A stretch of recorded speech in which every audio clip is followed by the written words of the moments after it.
शेर ज़ल्ज़लो जिते भी कदम ज़मीन ते रखंदो आहे आसमान ते हिली वेंदो आहे।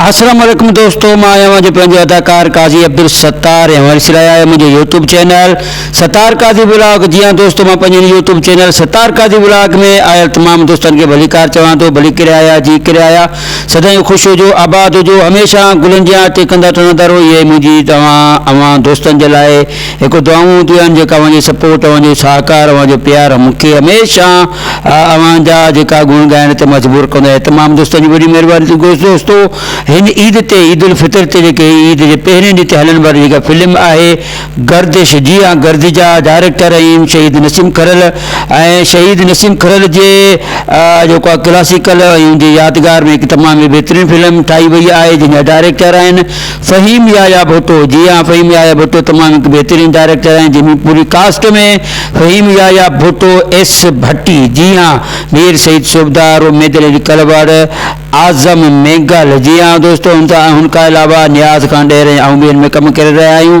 ऐं पूरी ही फिल्म तमामु ॾिसण वटां आहे जेका अव्हां ॾिसंदड़नि खे तमामु घणी पसंदि ईंदी ऐं ईद जे पहिरें ॾींहं ते हिनखे ॾिसणु न विसारींदा।